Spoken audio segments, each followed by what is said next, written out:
28 years. All right. Prior to his present position, Fuller served 5 years with the National Wildlife Federation as a wetlands and wildlife specialist in their Southeastern Natural Resources Center, working on wetlands conservation programs in North Carolina, South Carolina, Georgia, and Florida. He was born in Lincolnton, North Carolina, grew up in Hickory, and graduated from North Carolina State University with a master's degree in wildlife biology. He conducted graduate research on American alligators, and the gators started bellowing and go down to Florida. It doesn't say that. In coastal North Carolina, so it's American alligators in coastal North Carolina. And his graduate work also emphasized plant ecology and taxonomy in wetlands. The Nature Conservancy and the United States Forest Service jointly awarded Fuller a conservation certificate for his work on behalf of adding significant conservation lands to Florida's national forests. He received the 2002 Florida Springs Protection Award from the Florida Department of Environmental Protection's Spring Task Force for his work on behalf of Wakulla Springs. I can tell you that doesn't say half of what Manley Fuller does. Manley Fuller is a real champion of the environment. He was a founding member of the Everglades Coalition, and whenever there's an environmental issue there, Manley is carrying the banner. So Manley, thank you so much for coming down from Tallahassee today on a short trip. We're really pleased to have you with us.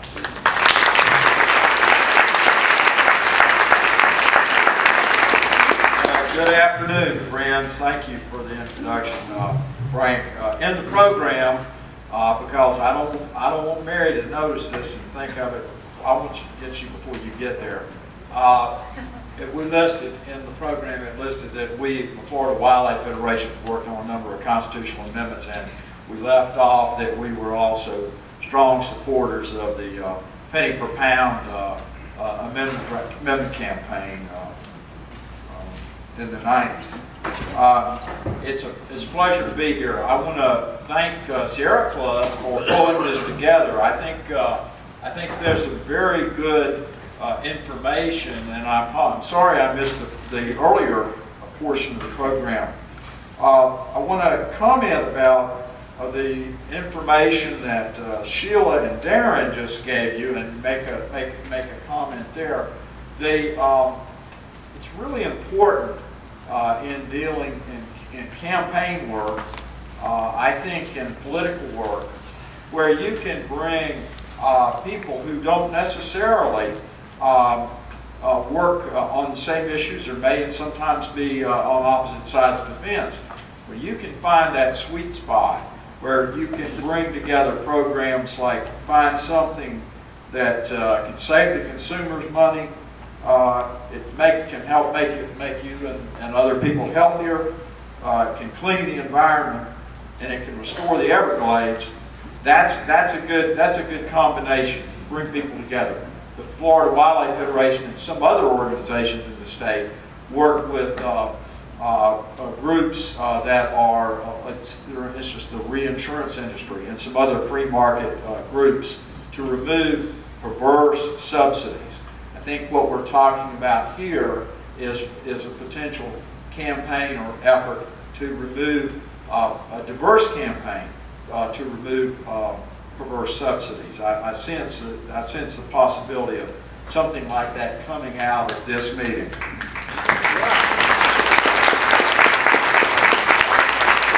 I think one thing that I think is really important when you're talking about the sugar industry, and you're interested in working on and possibly one day on an issue, being involved in a negotiation situation with that, or a litigation situation, as a number of us have been in the past and ongoing, because some of these things go on as long as I've been here, or conducting advocacy campaigns or political campaigns.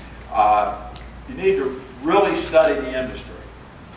They are you're talking about a group that, an industry that has the same sort of political skills and muscle that the oil industry has, that other major corporations have. They have a deep political bench. They can hire large numbers of lawyers and lobbyists in West Palm Beach, Tallahassee, and Washington. They're involved in the international sugar market. They're able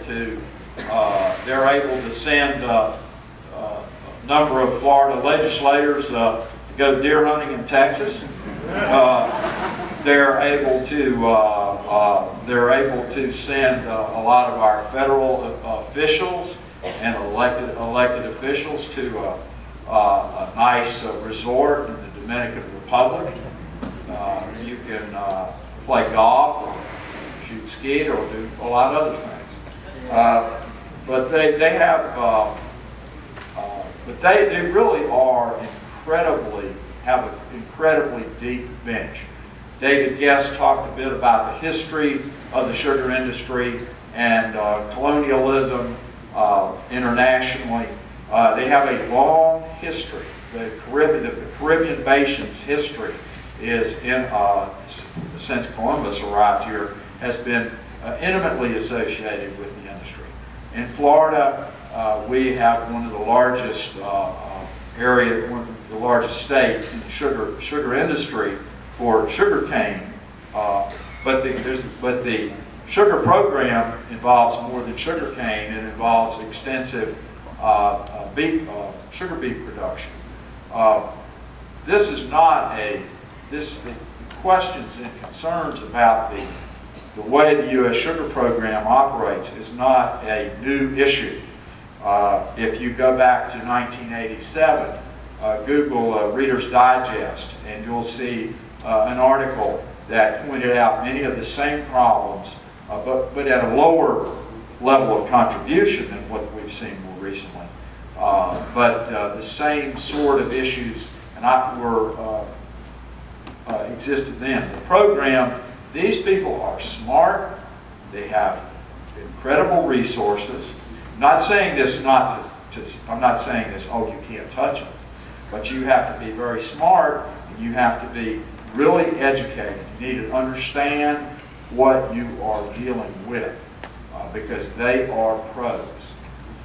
We've had both victories and defeats from the industry.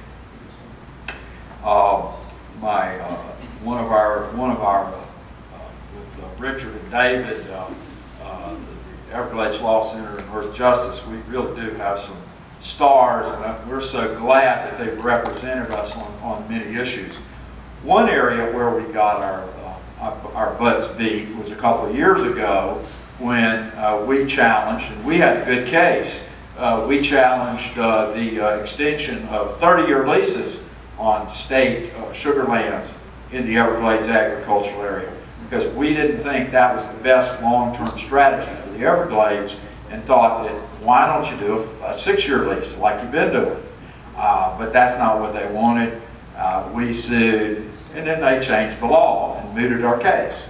So that's the kind of muscle that they have. Now, there have been some times when they decided they were licking their chops and they wanted to go after the Holy Land and Rotenberger wildlife management areas in the southern part of the Everglades agricultural area, which we, before I came on board, my predecessors, Johnny and Marianne Jones, fought for, and Bob Graham, when he was governor, included it in the Everglades Restoration Program.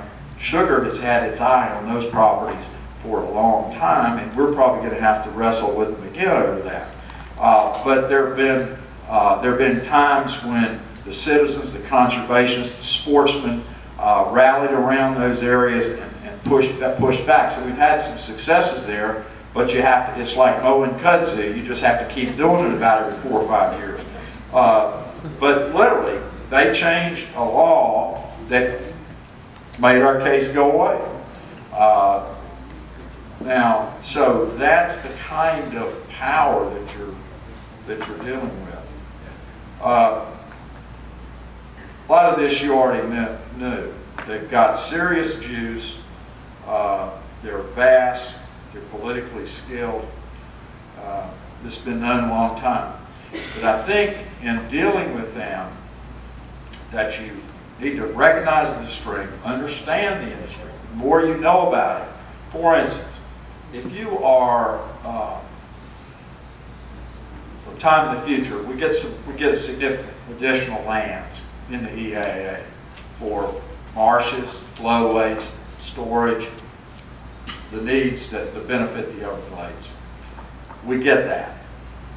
And then there's the industry, and we have, around those areas, the industry continues. But the industry's dealing, but it's a changed industry. But let's say, we're looking in the future, let's say that happens. You need to understand they have the economics of mills, just like a pulp mill in North Florida or South Georgia, wherever. They have an area that they require for feedstock for that mill. Same with the sugar industry, same with a lot of industries. You need to understand sort of what their needs are.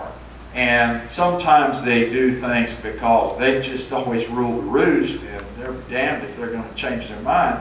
But it sounds like the green cane operation could work for them, but they resist change. So, but there's some, if you understand about the industry and what their real needs are.